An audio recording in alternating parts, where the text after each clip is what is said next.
Call the meeting to order. Stand for the pledge. I pledge allegiance to the flag of the United States of America and to the republic for which it stands, one nation, under God, indivisible, with liberty and justice for all.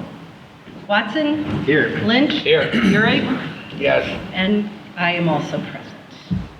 Okay. You have before you the minutes from the May 26, 2026 regular meeting. I emailed you before. Are there any corrections, additions, deletions to those minutes? I know it's past the deadline. I just saw one little typo. I don't know if we want to correct that. What's that? So under trustee reports, under Lynch, it says provided and analysis. Okay. Yeah, spell check doesn't catch that. Yeah. Why did, Let me open that up real quick here. let me see where we're at. Provided and trustee reports. There we go. There we are. All right. Provided and analysis. Correct. Okay. Are there any other items that see?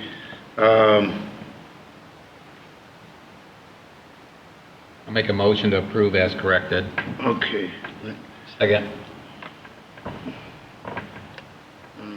Hudson, catch up with you. Lynch? Yes. Watson? Yes. Urick? Yes. Financial reports? I'll get in here. We got it. Hold on one moment. Okay.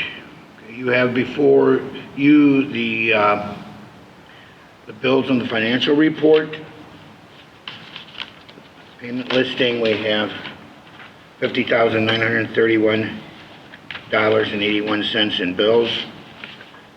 You have the financial reports underneath.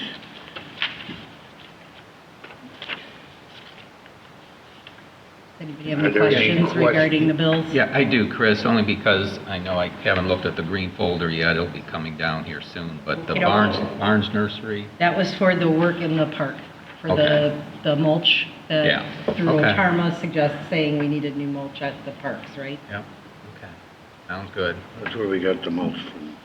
All right. Are there any other questions on the bills? And Tom Horseman's making a lot of money with all the construction going on. Mm-hmm.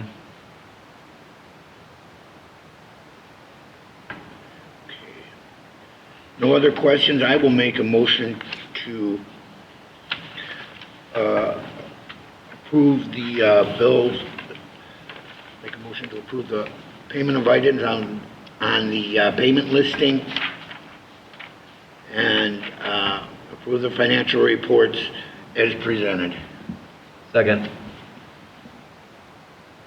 Okay, any further discussion? No further discussion? Can I just add something? I'm sorry, I did not say that the year-to-date expenditures are $591,361.17, and our revenue year-to-date is $994,709.41.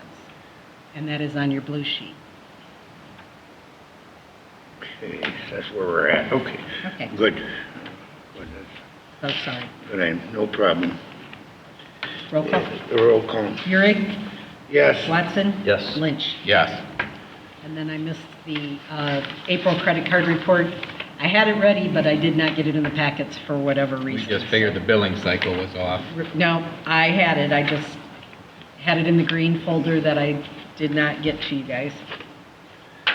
Okay, you have before you the credit card bill, the charges for the month of April. Are there any questions, comments on that? I'll make a motion to accept the credit card account transaction detail has been reviewed per policy and the card statement is accepted as presented, subject to investigation. I will second. Lynch? Yes. Urick? Yes. Watson? Yes. Next item on the agenda, you know, at this Wait a minute, David. Wait, I do just we have wanted to let you anything know else? that under Oh. financials, in your packets, the trustees' packet, I have copies of the draft, although I did not stamp this draft for the 2027 budget. It's been prepared for each of you to peruse prior to the June 23rd meeting. Minor adjustments for increases that were anticipated in taxes, utilities, healthcare reimbursement, life insurance, salt costs and fuel for next year. Dollars have already been appropriated for the fire engine and the dump truck, as well as extra dollars for potential road projects for the road super's request. Request last year for supplies and for mowing, that's still in there for this year, just so everybody knows. Website is in there, so everything's been adjusted and things that we've talked about. If there's any questions, and we would like to discuss it prior to June 23rd meeting, I would appreciate if we would try and do that. I'm available the 18th or the 19th to do that so that we could approve it at June 23rd. You'll notice that OPWC, there's nothing in there because I don't know what was thought of or what the costs were for. We'll be discussing that in a little bit too. So maybe we can adjust this. Yeah. So that's in your packet. The last meeting that we can approve it is July 14th because it's due to the county auditor on July 17th, but that's a little too close for me. Yeah. So if we could get it at June 23rd, I'd appreciate it. And you're available the 18th or 19th yes. if we need anything before that. Yes. The 22 and 23 audit is almost complete still. Almost. That's what they keep telling me.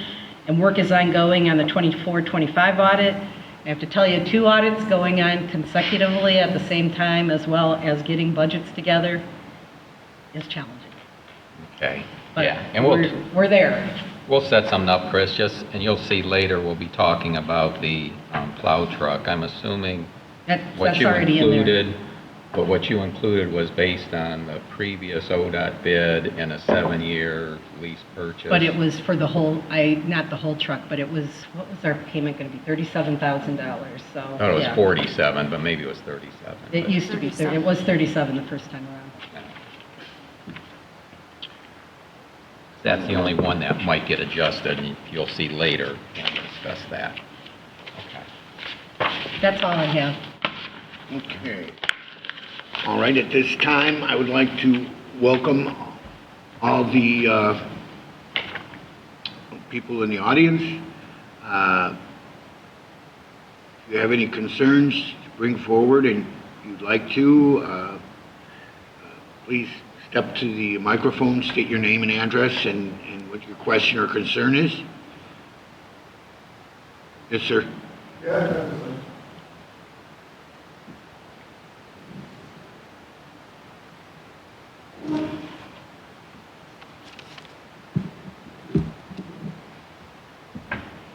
My name is Donald Fortner.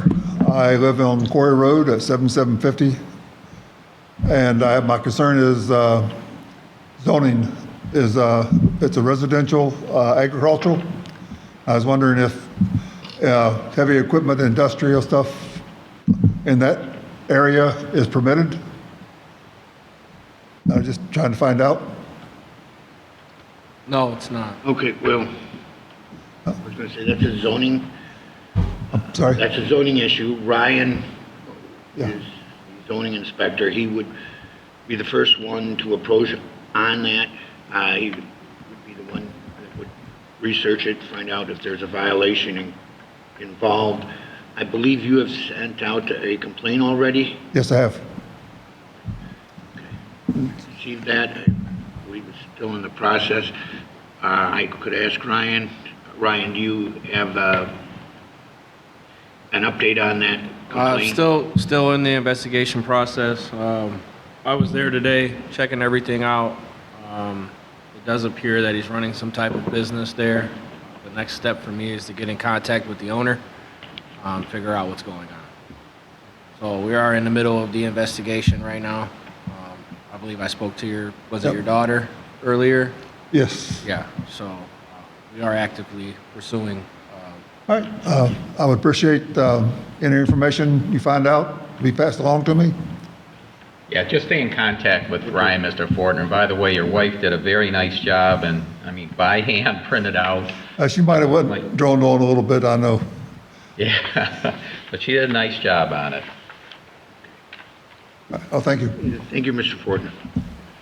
I see Carolyn White in the audience. White, do you have anything to bring forward before the board today? Just listening. Thank you. Well, thank you for attending again. And, of course, okay. Nothing else from the audience. Correspondence and announcements. Do you have anything to bring before the board, Jeremy? I'll do mine under the reports here. How about, Neil, do you have anything to bring forward under correspondence? No, and the same thing, David, I'll bring them up under reports because some will require some action. I have nothing to bring forward either under correspondence. So we'll move to the next item on the agenda, which is reports. Ambulance service. Do we have any update on ambulance service? We do. I had it's actually going to be the EMSN fire I had the phone conversation with Amherst Fire Chief Demakia on May 26th. We discussed the higher than normal fire and EMS runs in the first quarter of 2026, which I had presented all that data at the last trustee meeting, what we thought would be the most likely cause since there were several severe storms. That was confirmed by Chief Demakia. He had a chance to review all that information prior to our phone meeting. It had to be a phone meeting because he had to go back to his full-time job. But the Chief Demakia had let me know he had even warned City of Amherst Mayor Koslow that the fire and EMS payroll would be considerably higher in this quarter because obviously Amherst experienced the same storms that we did in our township. So that's where the majority were, but then we got into the specifics on a few items there that also impacted it, one being that at one particular residence there were 5 fire alarms. And in that particular one, the reason that those 5 fire alarms came and it wasn't the old boy who cried wolf where they didn't go out is because that is a monitored alarm. So when it goes off, it's not the resident necessarily calling 911, it's automatic. And so the 911's calling the fire department, they may not have even been conversing with the person in the home, it could have been the monitoring service. Well, those 5 calls cost us over $2,000, which represented just under 5.6% of the total cost for that quarter, which was just a hair over $37,000. So the recommendation was that the individual have that fire alarm relocated away from the cooking area, because every time it was a result of cooking. Don't know that they're going to do that because this involved a contractor that put it in for this individual, happened to be a previous relative's home, and with that being the case, obviously there's going to be, it's not like you just take one of your portable battery-operated fire alarms and relocate it. You're talking about the rewiring in there and getting in with their communication system. But it's one thing that I don't know that the trustees even have the authority on a residential home to request reimbursement for multiple false alarms. I know we do for commercial because we've looked at that before. If you recall, when Golden Acres Nursing Home was in the township, we had many, many false alarms at Golden Acres, only because of people's instability. When they start falling, they grab whatever they can grab, and they tended to grab fire alarms because they're in easy reach. So we had multiple calls out there. But for residential, I don't even know if we have that authority. And the only reason you would consider that is if a resident is driving up costs and they refuse to spend their money to relocate a fire alarm because there's cost to them. Well, you have to understand all the taxpayers in Amherst Township paid $2,000, and I'm sure it's less than $2,000 to relocate that fire alarm. So I don't know if the resident's going to get it done. I definitely will be watching that particular address. Obviously, the fire department knows it well. We also had with the Motor vehicle accidents, that was just under $13,000, which represented about 35% of the total cost. And as I've explained to the board before, is as part of the Sandstone Joint Ambulance District, and the township will have to take action on this, is we may seek in the future reimbursement from the insurers for motor vehicle accidents, expecting that people should be carrying insurance, and insurance generally does cover that. We've actually gone through the police departments, and we know that it's between, though it's varied, between 10 to 13% of the people, though they say they have motor vehicle insurance, actually do not. So you definitely, those you'd probably lose, but it's one of the things we're looking at, but we haven't pulled the trigger here because what we want to do is first do a test run. City of Amherst has begun it because there's a cost, to administer that. And we want to see, is it even worth doing? And I know the Village of South Amherst will be doing the same thing since they're part of our district. They've just passed a resolution just to evaluate it versus actually implement it. But we're going to go based on the experience we see in the city. We'll determine what we do in the township. Then with Chief Demakia, he thought based on what he had seen discussed at a previous meeting here at the township, actually 2 meetings past, he thought there might have been a misunderstanding from people on how fire and EMS works. So he thought it'd be appropriate to come out and discuss that. But as we went through this, and I told him it's probably good to also do with the city, because I think some of the people there don't completely understand and the reasons that they go out, when they go out. But we decided to wait until he retires from his full-time job so he can devote more time. Right now, he's burning it at both ends, and as he jokingly said, he likes his marriage and he wants to keep his marriage intact. So we'll probably see him next year sometime, David. But that's it on ambulance and fire. I'll just echo that. I spoke with Chief Demakia and Mr. Neihart today, basically same conversation about those issues, and yeah, he said he's always willing to come to the meetings and full transparency on everything. Yeah, he Good likes to talk. conversation. He's a talker. Yeah, good guy. Yeah. I did speak with Chris Nyhart at the zoning commission meeting. He was present, and he indicated to me that the city of Amherst is pretty much in the same boat. They try to call, who shows up. People show up, they get paid. Same for the city as it does in the township. We get an itemized bill in that regard, so we may notice it more than they do in the city of Amherst, but he says it's the same thing. They were getting hit with extra costs also in that quarter. As far as that goes, there are questions, there are always questions, and there's always things you can do better, and we'll have to, as time goes by, look to see if we can do this better as far as the billing and whatnot. All right. I have nothing else under that topic. Anything else under that topic? Nope. Okay, that brings us to our second item, the Sheriff's Department. We have no one from the Sheriff's Department in attendance. Fire Prevention Officer. Fire Prevention Officer is not in attendance. No report. Zoning Inspector.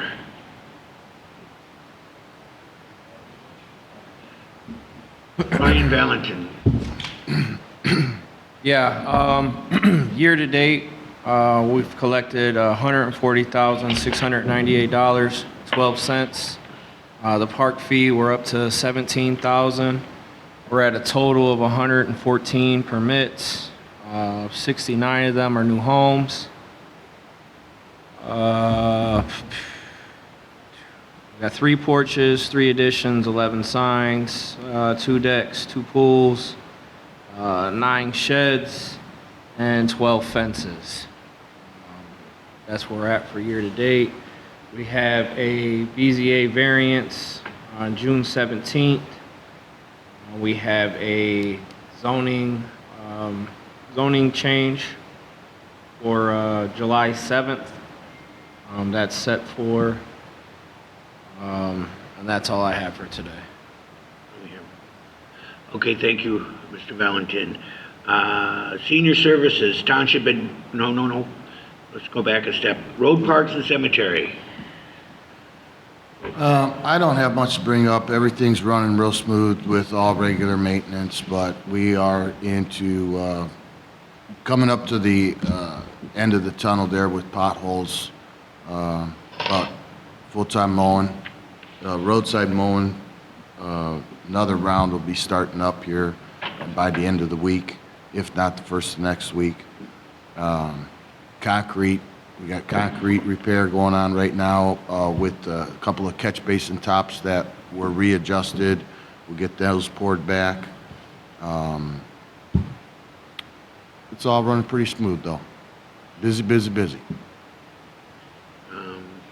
Do we have any idea which project we want to put in for on OPWC for next year? Not for next year. It's not pinpointed, but there's a couple that I'm looking at right now. But it's not pinpointed. All right, anything else?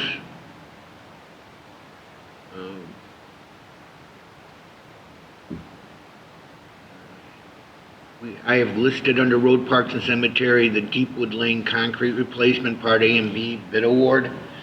I believe, Neil, it came back from the county engineer, he tabulated the bids, and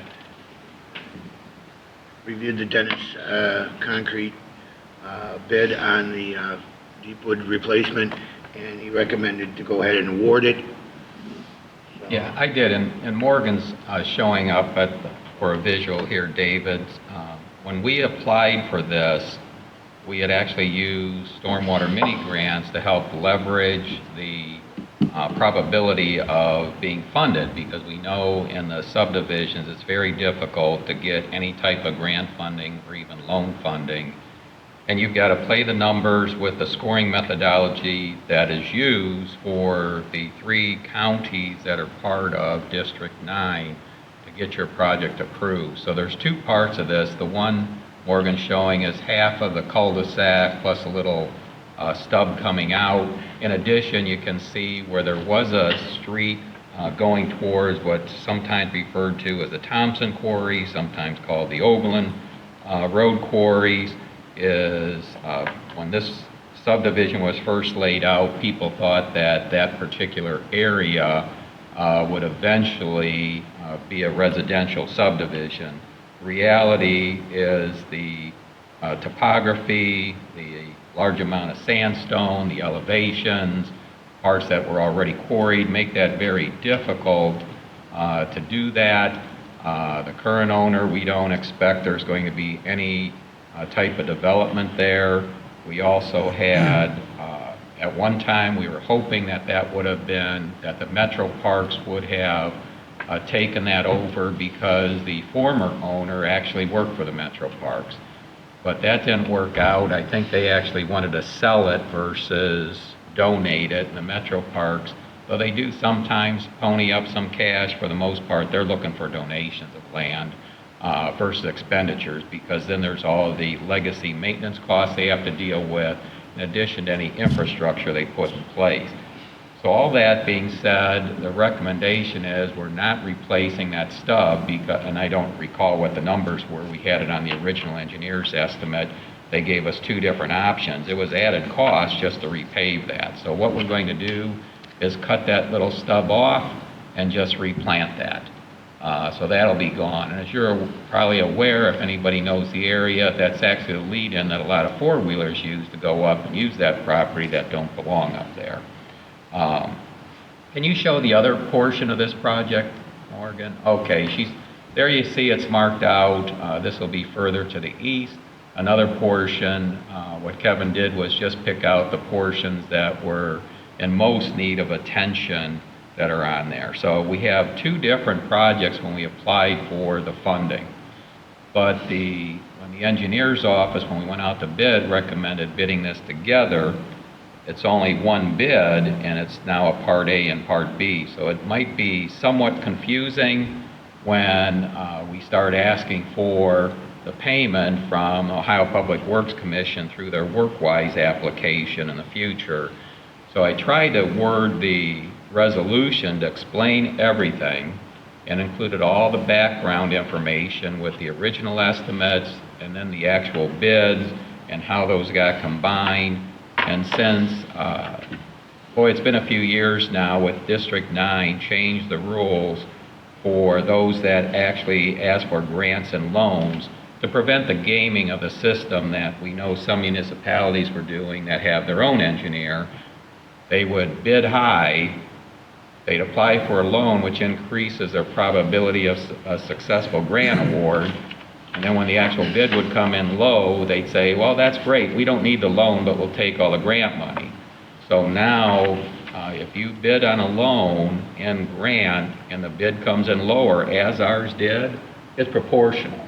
So no longer can you do that to game the system to get your project extra points, if you will, to get awarded and then not take the loan on top of it.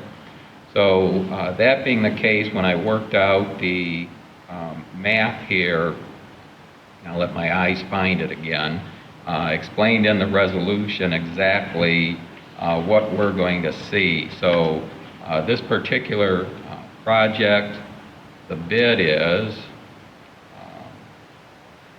it was originally estimated at $187,535. We had Dennis Concrete, which had the lowest bid was $146,694 and some change.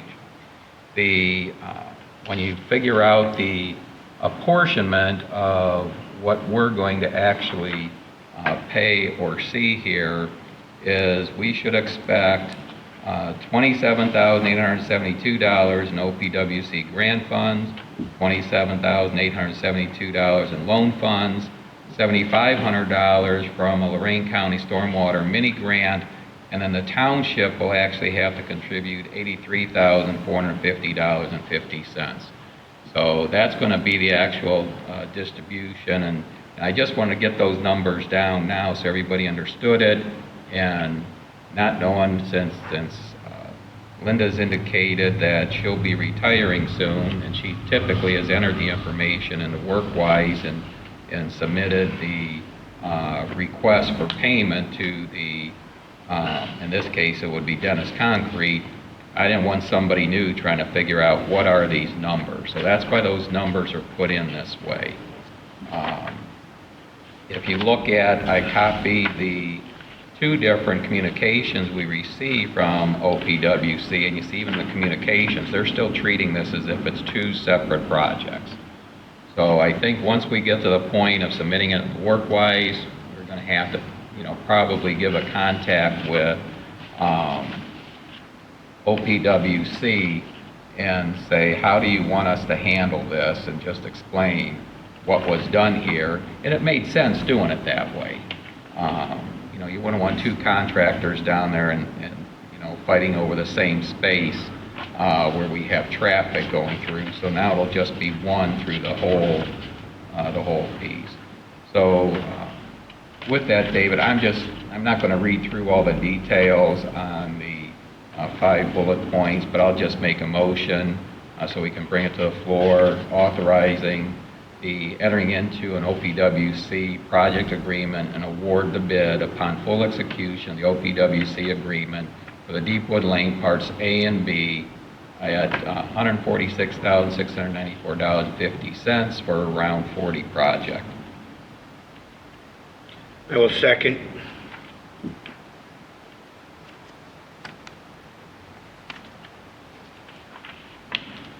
This is resolution 6-4. Yep, 6426.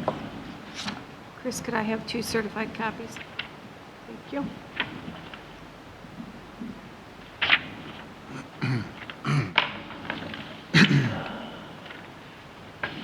Okay, motion has been made and seconded. Any further discussion on this? Jeremy, Neil, myself? I have nothing further on this. The only question I have on this, do we have any plan for any kind of curb drainage on this section, or do we have any plan for any curb drainage on this? Yes, yes, there could be, because there is a spill over there. I'm sorry? There's a drain out that's there, but that's not in, it's not in the If we're getting project. bad base drainage, we're gonna make sure we take care of that when we do this street, or we're gonna have problems in 5, 10 years from now, again, on that road. Yeah, We don't want to put the money into it and then have it, This one lasted 40. yeah. if we could say it lasted, you could say it was 40, it's been out for a few years. Anyway, but just that, and this is for one side, two sides. Once in that area right there, that's one side. That's one side, we're gonna do the north side of the street. Yes, I understand the scope of it. We do one section over there, it's an improvement, I tell you, yeah. that's bad right there. All right. I have nothing further to discuss. If there's nothing further to discuss, can we have roll call? Lynch? Yes. Euring? Yes. Watson? Yes.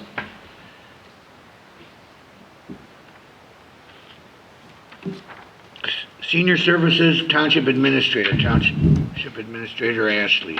For NOPEC, we just received today the approval of our, Edwards Tree Service for the removal for $5,200. So that's going to come off of our amount that expires November of '26, leaves us a $1,558 balance that has to be used by November. We have $25,641 available for other projects that can be used after. We can keep that until next year if we need to. Linda, on that leftover 1,500, I know we've been talking about adding electric to the pavilions. What's the next step on that? Is that something we should put out If for that's bid? something that the trustees feel that they want to do, then we'll have to get some estimates for electricians to come out, Okay. see how much it would cost. And then we can use NOPEC money for that. That's a qualified expense. So we could even tap into some of this other $25,000 if we need to. I think it'd be good, if Jeremy does too, for the residents. I know it's an added cost. It's not unlike taking the trees down and replace tree canopy. That saved us money, because otherwise we're spending it. Whereas with this one, Right. it's just a nice service for residents, so that now instead of using open burning at a grate or something, they have some place to put in, their crock pots and the big casseroles they take. And I know with many family reunions and other parks outside our township, that's always been a benefit. Our families use them a lot, because many of them don't allow open flame. So you plug them in. Once you guys make the decision and give us the go-ahead, we can start doing the estimates. I think before we do that, I'd ask Kevin, I know you had some other trees to take care of, but you were hoping, again, for cash flow to do them in the succeeding year. So I'm going to lean on you to say, hey, I'd much rather get this done first, because we get that done, and have what's left over to decide if we go from the need to haves to the nice to haves. Yeah, no, I think the go-ahead for that electric in those pavilions, that, at least get some estimates Right, yeah. and, then see then about decide. pulling the Is trigger that for it. securable? It's not like, is that securable, or is that gonna be open for somebody to walk over there and plug something in at any time? Well, that'd have to be discussed with the contractor, see what, could be available. But I don't think that this is the first pavilion that's been discussed to be wired, so there's Right. probably things that they do. Yeah, I'm sure That'd be there's security. options. Well, there's options just like we did with the lights. We've got a, in series, the way we wired that up is we have both a timer and we have a photo sensor. So there's two things. The lights don't come on if it's sunny out, but they also don't come on at certain times of year when we know workshop players isn't operating, and that's the timer controls that. And as Kevin's aware, we've had it different times because that timer has to be adjusted, where workshop players, if we don't get to it sooner, will say, hey, you need to adjust the timer. We got people walking through since they park in the park and it's dark and they prefer to have the lights on. Very similar can be done here if you feel there's a need to have the power off, but I don't understand why. I guess I don't know why would you want it off. And maybe there is a legitimate reason, David. I can't think of one right now. I mean, are people going to be running down there to hook up campers or something? You don't know? Well, You don't know. The craziest thing, people have done things. I don't think there would be something that would be done all the time, but you may get a surprise electric bill sometime and wonder why it's there. It just, you hardly even access to it. And, so what times would you suggest that it be off? well, I just think it should be secured if nobody's around, and if somebody wants to use the pavilion, let us know. And it can be arranged to have it open. That's So a thought. you want to just, well, that's things to consider, so it's only when somebody puts in a reservation, because our policy right now is you can request a reservation, which gives you priority usage. So But you if know somebody someone's doesn't there. request one, it's open, First come, so first anybody served. can use it. Yeah. If someone needs electric, let us know. Let us know ahead of time. We can That make would it be part of their available to them. rental That's, fee. it's a thought. Renting the pavilion, you get Well, electricity. we can do it where it's just with the rental. It might be, Those are all thoughts, yeah, we can discuss, get some estimates, and then we can hash it out. Well, I'll tell you, we'll go ahead and we'll get a signalize, which you can do now from your smartphone, where you'll be able to turn them on and off for the power from here remotely. Sure it Okay, exists, Kevin, add yeah. it to your job. The technology's there, but it's also very expensive because we went through this on the AEDs. So who approaches the electricians then? I'll let Kevin do it. Yeah, Okay. I'll Because he talk. can meet him down there and tell him what he needs and Okay. how he wants it. Yeah, I'll question them on, some lock-up receptacles or whatever. They might Yeah. have something, that is a secured, Yeah, $1,500 they should be able to put a few outlets in for us though. I would think so. Yeah. And they would know, they would have the know-how too with what's up to speed for pavilions and parks for, Right. security and things of that nature. Okay, thank you.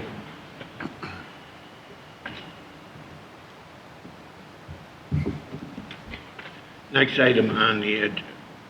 You gonna talk about the gas lines that were hit at all? Yep. Because I didn't cover Yep. that since you were following Yep. up on that David's fire. skipping right over, but yeah.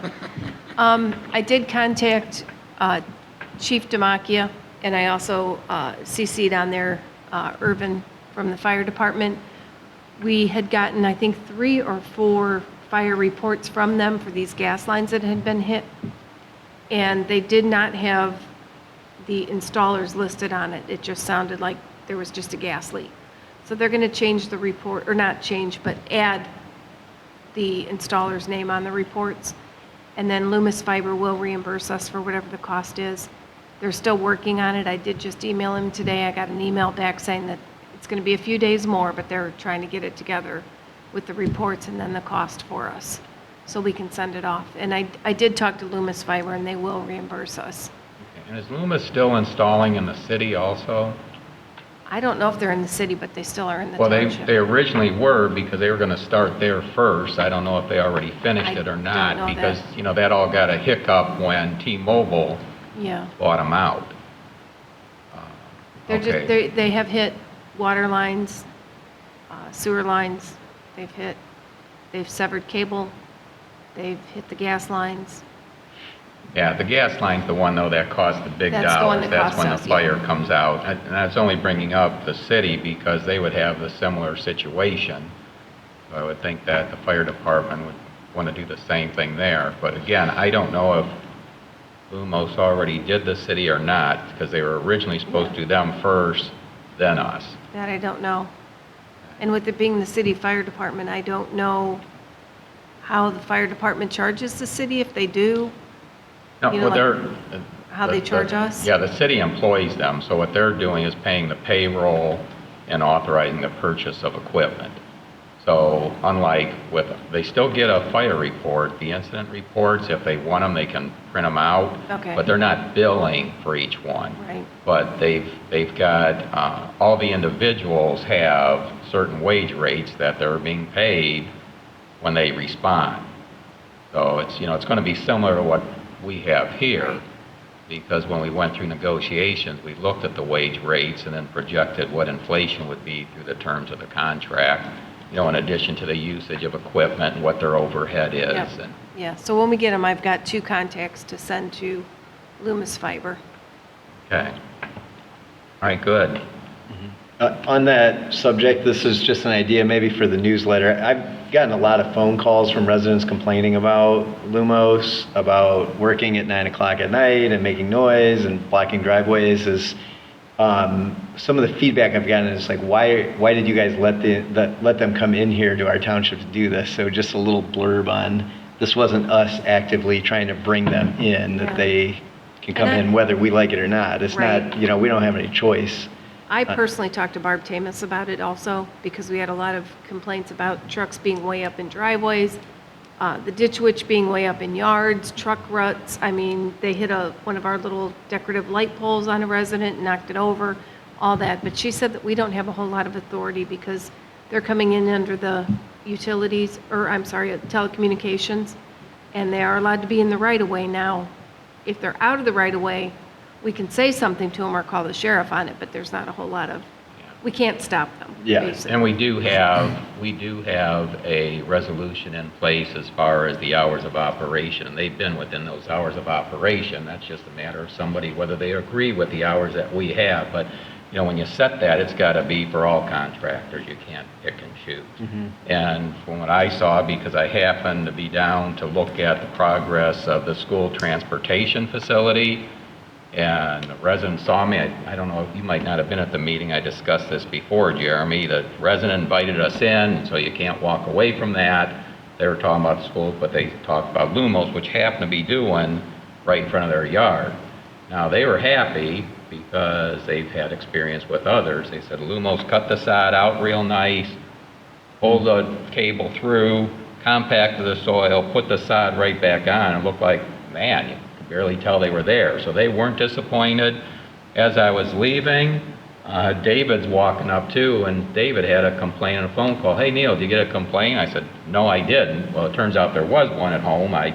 They just called in the time I was out, and it was exactly as you're saying, the hours of operation. But in the time I was there, Lumos is pulling out. They were well within the time frame. It's just that the neighbor there didn't like it, but realize you got some people, the ones we were just at, said, boy, they were real happy with it. They're hoping the service is lower than what they've got to pay with the current provider, but who knows till they get it.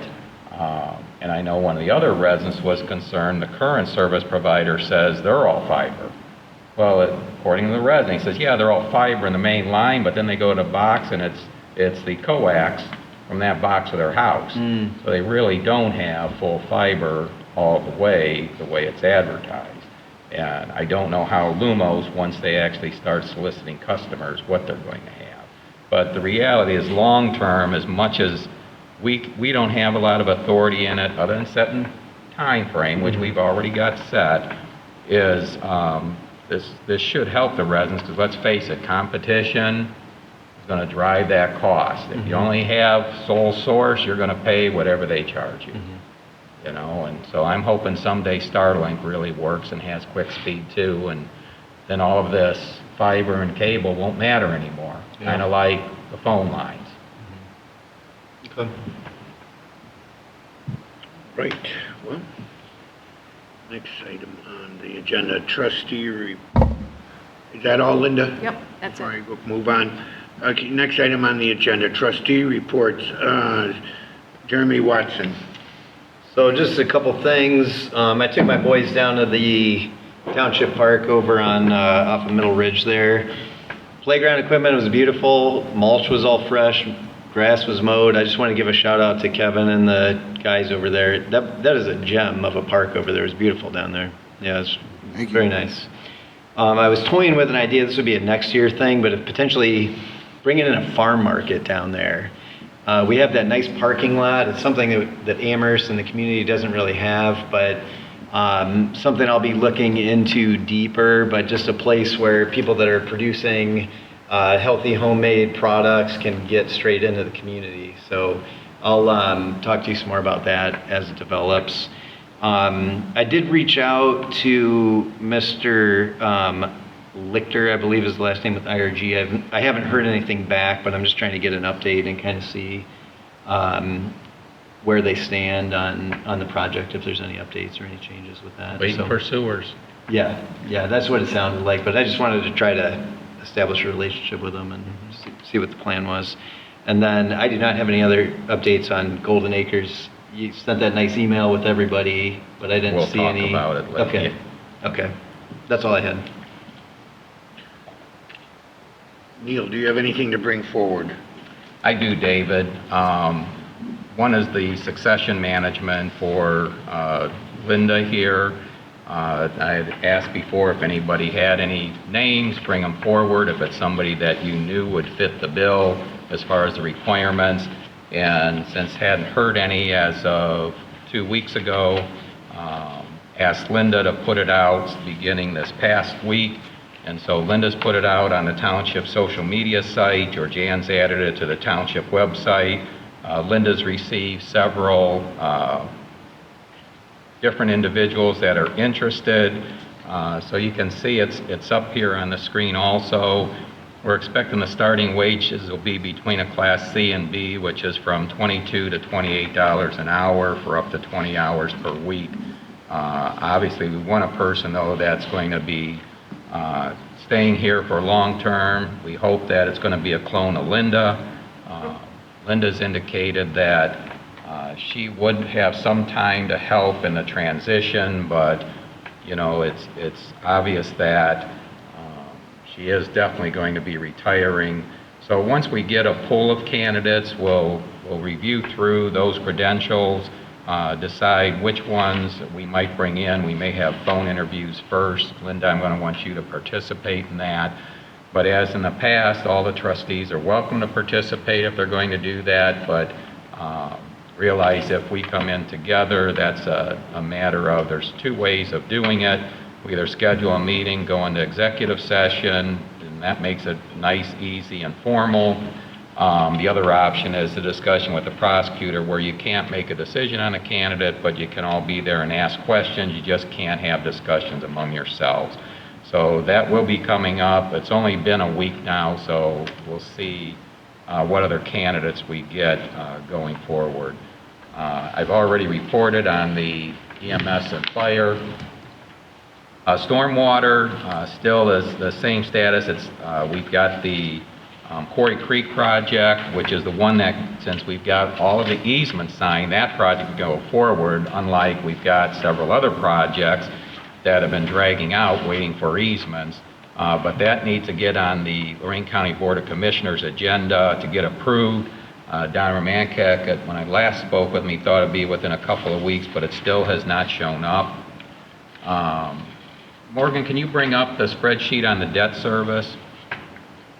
What I wanted to do was just, and you've got a copy in your packet also, is just to be aware of the debt that we're currently carrying on the roads. We had actually taken out loans in the amount just under $825,000 over the years, with our first loan being back in 2009. When we took out those loans at the time, that's when, working with the county engineer's office, the township had never taken a loan before. And they were encouraging it because you also can't let this, think of it as a revolving loan fund, build up, and OPWC was not happy, and that's where the county changed the system and how these loans and grants get awarded, because we now understood why it was building up. And, you know, loans are tricky because you got to pay them back. Now, OPWC looks at it as they're giving us money. So you're actually competing for it, but basically you're using OPWC's checkbook, because the nice thing is the terms are 0% interest. As far as the length of the term, depends upon the type of road.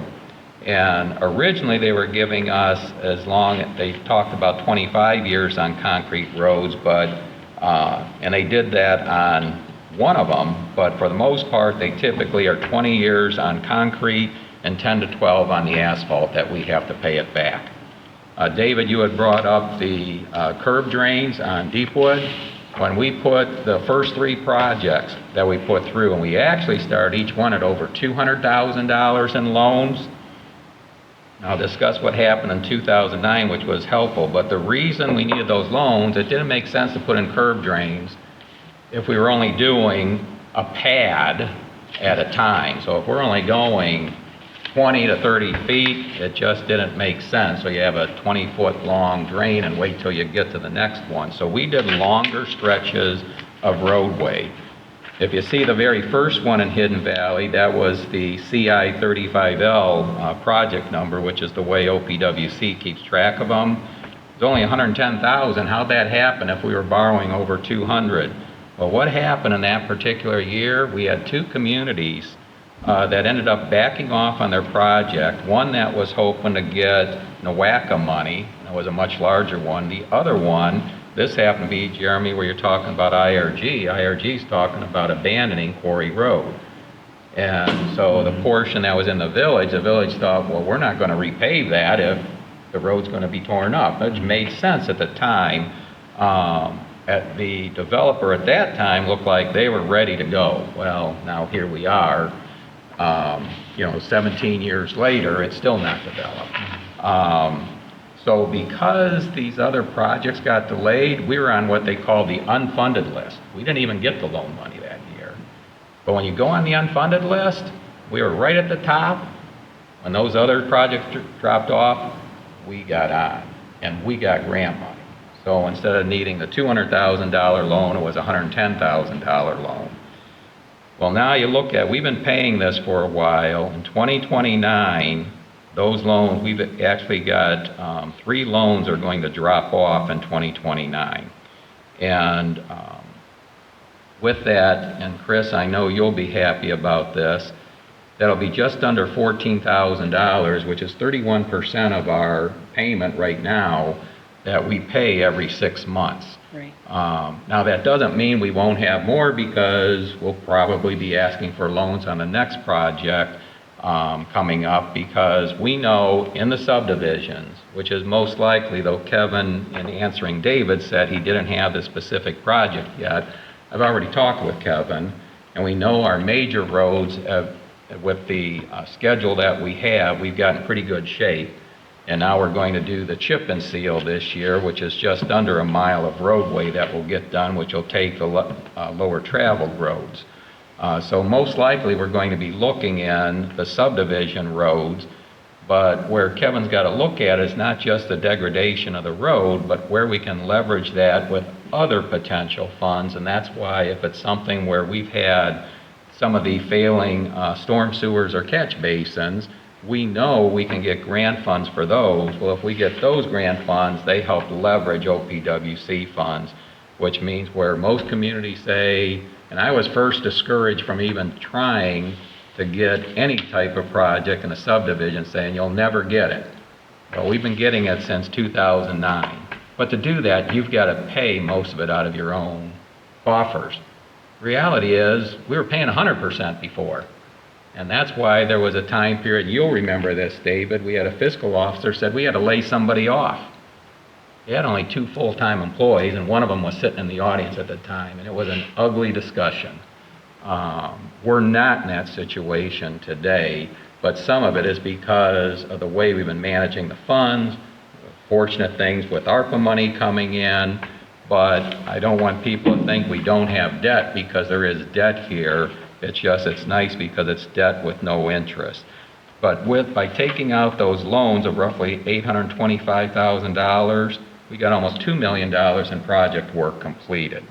So right now we've got about a $44,000 annual payment, but that's going to be dropping by 1/3 here in 2029, subject to some other loans we might get. But most of the loans we've been getting anymore on smaller projects, those ones when we first did in Hidden Valley, those main entryways, which were the higher traffic routes, the ones that entered into the valley were in bad shape, and we did much longer runs to do that, so they were a much larger project at the time.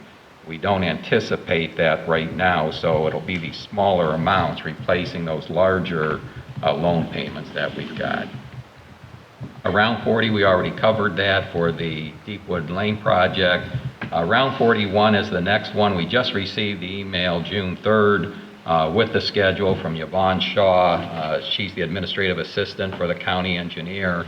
And I've already been in contact with Kevin that because we tend to get in pretty early.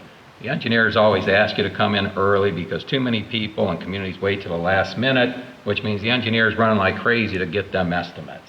You know, and they've got to go, now they're starting to look at it more just on the overhead mapping electronically, but many times they still want to walk out there and see the actual area before they come up with their estimates. So Kevin and I will be talking on that as far as what we can do in terms of roadway, but realize it's not going to be pick out the worst and do that, though we'll try and do that. It's also going to be the one that increases our probability of leveraging grant funds to come into this. As far as the new plow truck, this is where I said, Chris, we may have to adjust the amount a bit. Kevin is working on getting details in terms of the ODOT bid that was done for the current trucks. Unlike the previous bid award, as opposed to doing a fully outfitted plow truck that they did in the past, they separated it. So it's a truck, and then they list all the different options on there to get it outfitted. In our case, it's going to be used for winter maintenance also. So it's going through, picking all the different options gets pretty tricky on here. There's also many more different makes of trucks that made the bid this time. And so it's a matter of not that we have any particular affiliation to one particular manufacturers, but I would think that in the discussion I've had with Kevin, after our experience with the last provider, who then the salesman left them, and everybody knows the long history and the litigation potential we went through on that, our preference is to use a provider that happens to be close to us. We happen to have one right in our township. They are listed as an official dealer, even though that business wasn't in our township at the time the bid was let and then awarded. And then also, even with outfitting it, Lead Hill's one of the biggest ones, and that's who won the bid the last time. Since there's no specific outfitter listed, is Kevin's going to be working with the local individual here in Lorain County so that we'd have two Lorain County businesses possibly providing this truck, which helps in the long-term maintenance also. But they have to be part of that bid. Otherwise, we've got to public bid it, and we don't want to get involved in that. That's why we run on the coattails here of what ODOT has when we go forward with this, because they've already bid it out. They're buying 70 trucks. So they're getting a much better rate than we would get going out for bid for one truck. Is that Slyman's? Pardon? Is that Slyman's, No, it'd actually be, here is M&K Trucking. the new one? Right, the new one. Yeah, it's, they have to be listed on ODOT's list, and it's odd, it was R&R Trucking that shows the bid, but then it shows all the dealers, and M&K is listed. I told Kevin, he's been in contact, and Kevin can address this himself if he does, but with M&K, and they said they've got plenty of trucks that fit the bill. When I looked online, I told Kevin I was hoping there'd be one local. Well, the closest there happens, they have one in stock, but it was in Pennsylvania. Not that it can't be moved, but you were hoping there'd be one right here. So we're just working locally. But Kevin's going to be working on that. He's made contacts already to get this moving. But Chris, I'm still expecting, as the trustees agreed to before, that it'll be a 7-year lease purchase. But that amount that you've shown in the 2027 initial out of the gates budget proposal is probably going to have to be goosed up a little bit, because the costs definitely have risen. But we just haven't gone through all the detail on the options. And some of that choosing, I can look at, say, the transmission of what the previous bid was that we we're going to get versus the current transmissions. Well, that's fine if I stick with a Mack truck. But if I start going to one of the other trucks, well, I don't know, here's Volvo, they list a different transmission. How does that compare, and which one do we select? And I don't want to just select on price. Well, I'll pick the cheapest one. So I just don't have that knowledge there, and that's where Kevin's going to be working with the suppliers, but most likely with those that are local.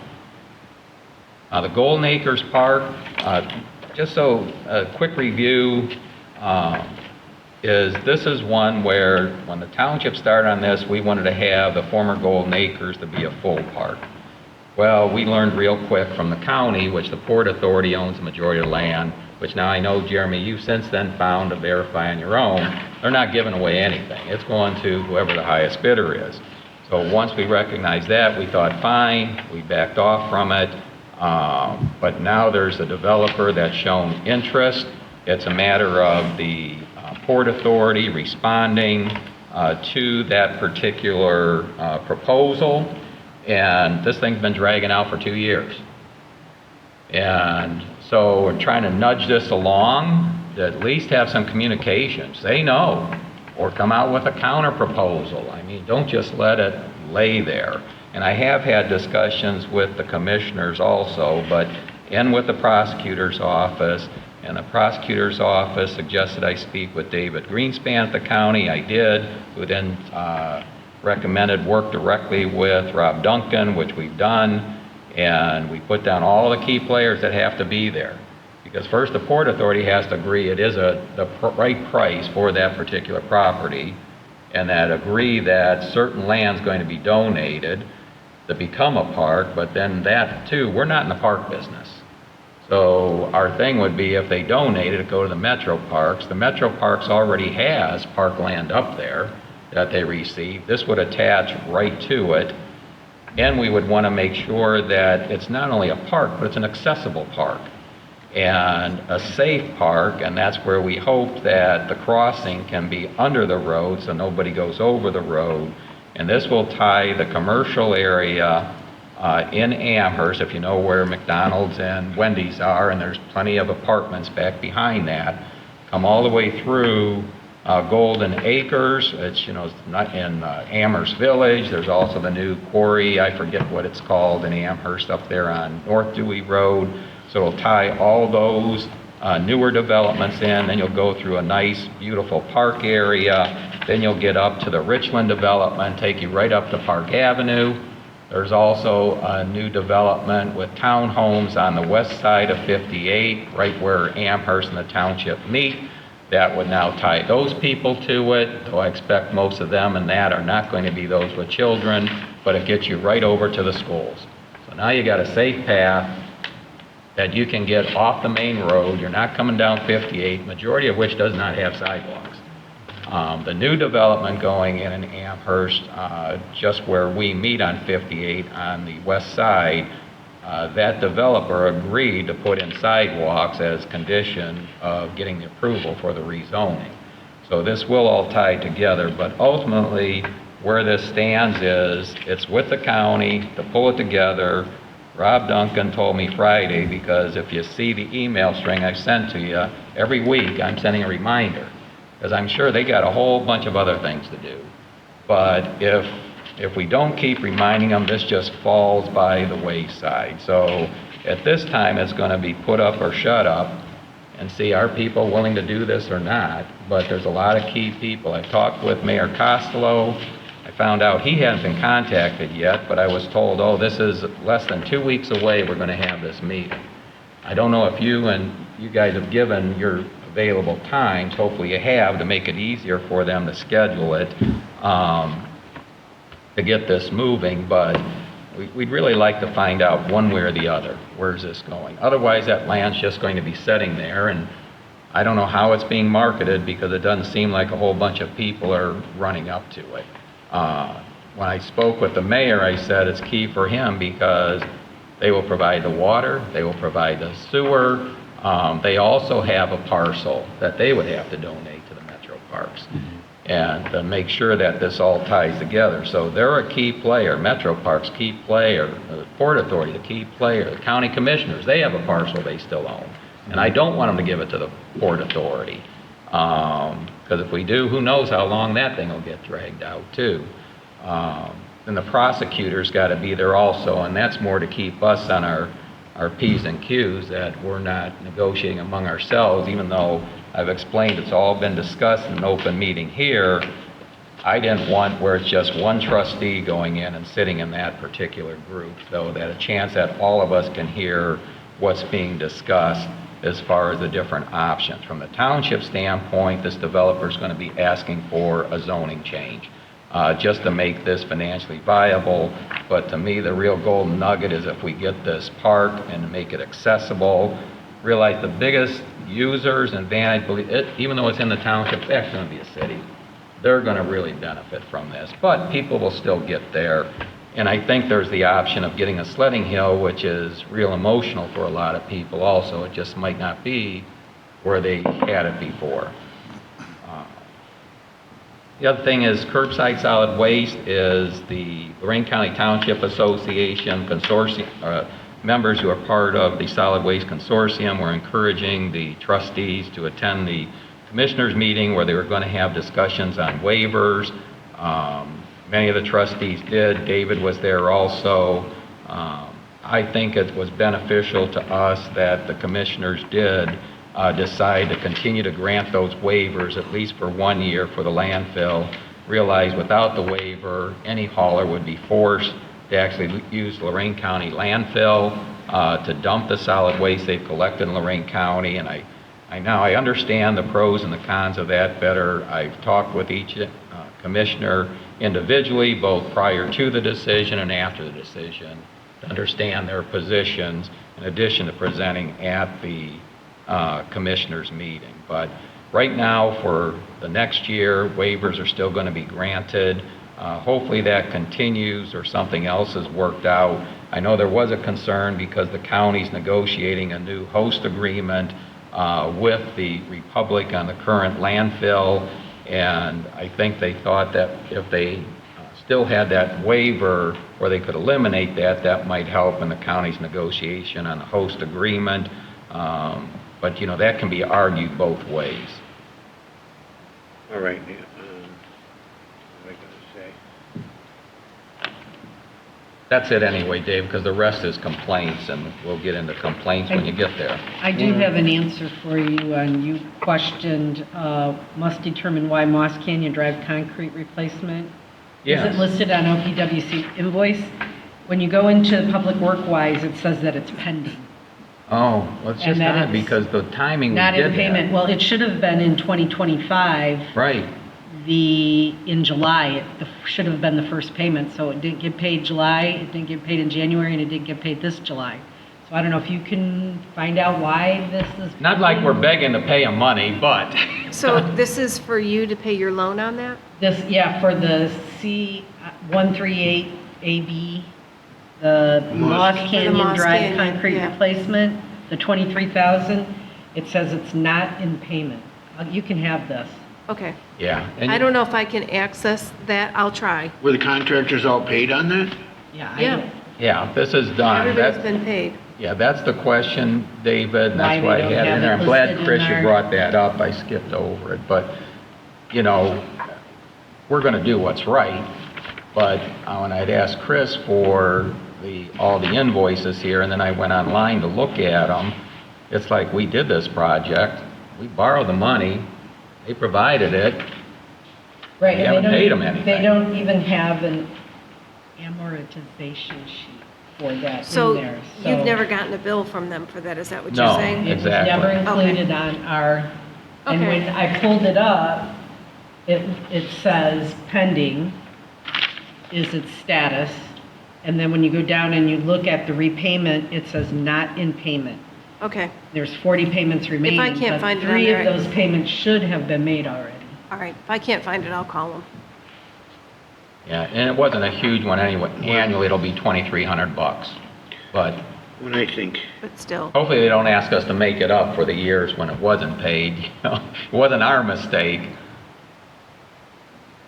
Well, I have one item to bring up under reports, and that's to expound upon what you were saying about the waivers.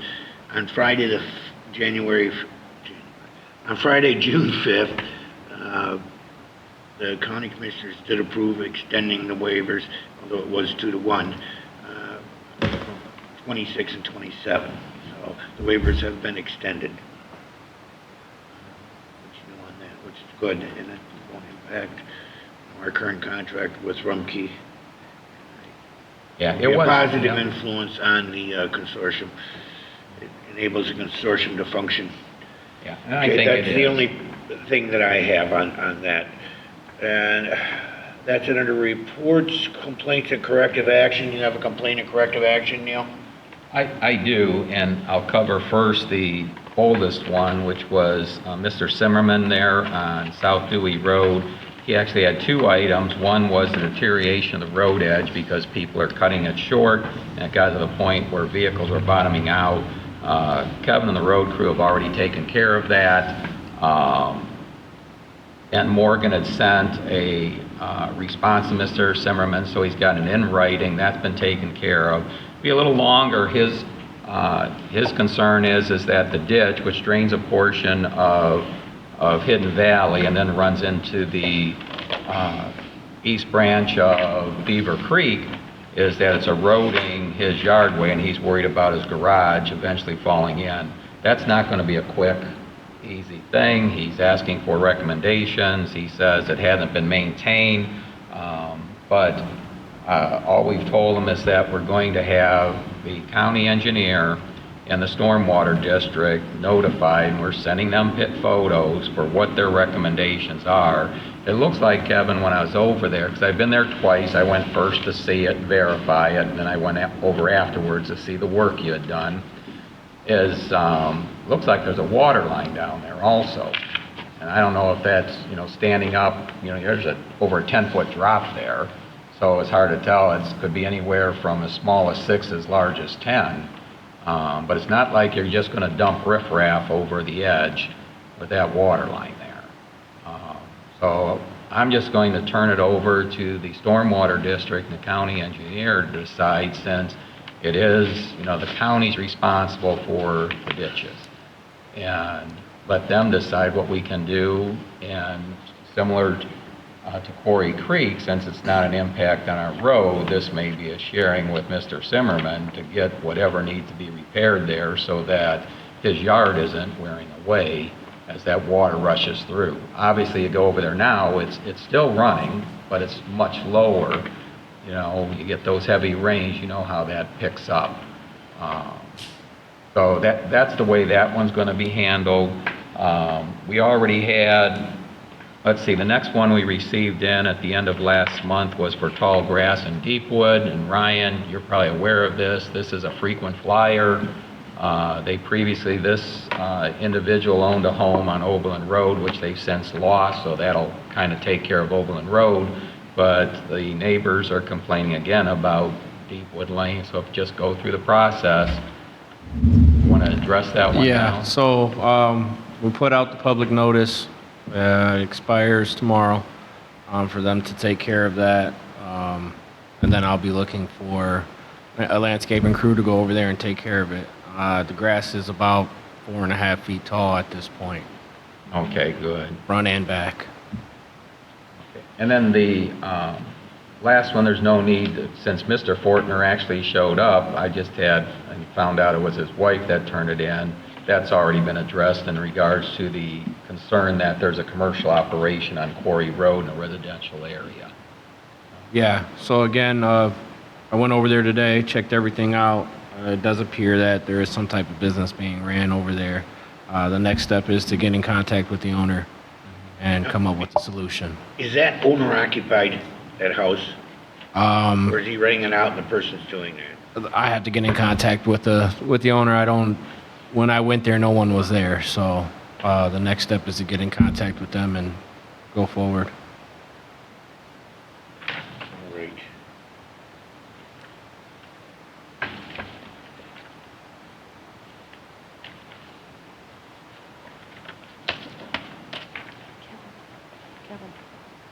That's ordinance. Do you have a phone number? That is under complaints. That's it. Okay, that's all that I have right now. Do you have anything under complaints, Jeremy? Nothing I haven't relayed to Ryan already. Okay, I don't have anything further under complaints. Unfinished business, I have nothing further under unfinished business. Do you have anything under unfinished business, Jeremy or Neil? Last one, which I didn't put in, is, if you recall, the county wants to TIF the commercial area in Sandstone, and we had put down information we expected ahead of time, and we also gave 3 counter proposals. I was told the same thing, they should have an answer back to us within 2 weeks. And it's, a month's already gone by, but I know they'll be moving quick on that because you've already got the nursing home rehab center moving soil, and McDonald's will probably be coming through pretty quick after that. Though I think McDonald's said it'll be at least another year before they come in. But they've got to if they want a TIF, they've got to have it in place before the vertical construction begins. So that's it, David. Okay. I have nothing to bring forward at this time under new business. Do you have anything under new business, Jeremy? Not that wasn't previously covered, huh? Neil? No. Nothing now. Is there any need for an executive session? Yeah, Nothing. Once again, okay, our next regular meeting is June 23rd, 2026. It's a Tuesday, 7 p.m. here at the Amherst Township Hall. I have no other items to bring forward before the board. Anything else from members of the board for the, Do you want to look at a time on the 18th or 19th for budget? a work session?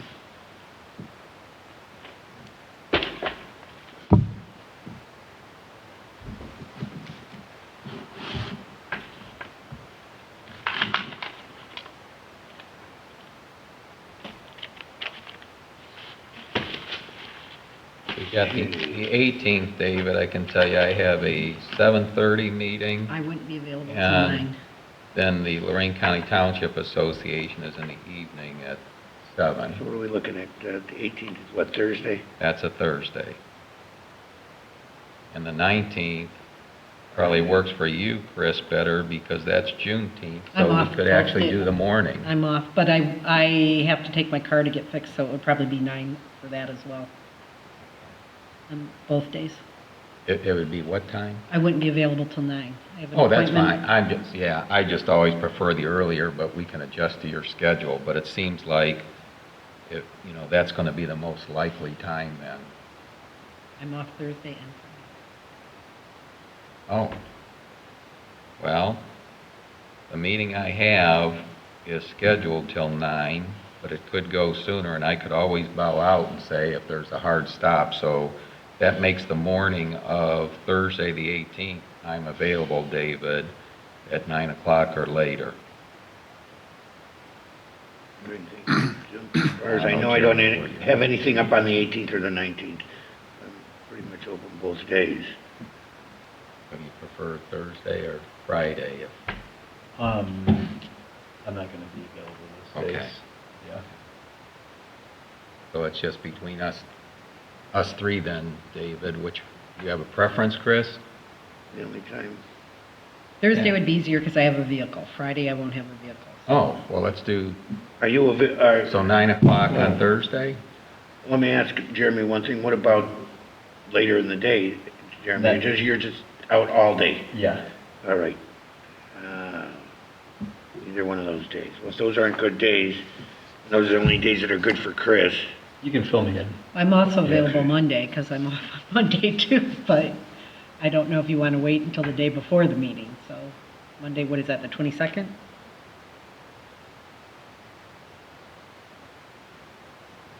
Yep, that's what it have to be.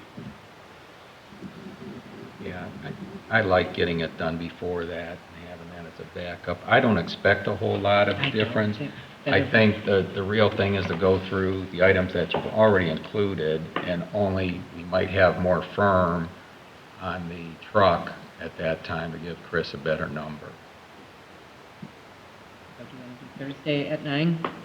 That's my preference, Okay. because I've already got a meeting, and it gives me an excuse to make sure the meeting goes on time. But I gotta run another one. Otherwise, sometimes I get too chatty. And that will be for a work session. Correct? Yep. We're on the same page. 6/18. But Thursday, June 18th, at 9 a.m. here at the Township Hall, we'll have a work session on the budget, Yep. right? And then our next regular meeting will be Tuesday, June 23rd at 7 p.m. here at the Township Hall. Yep. We have those two items settled. There's nothing else to come before the board. Anything else? Do I have a motion to adjourn? So moved. Second? Lynch? Yes. Watson? Yes. Uri? Maybe. Yes.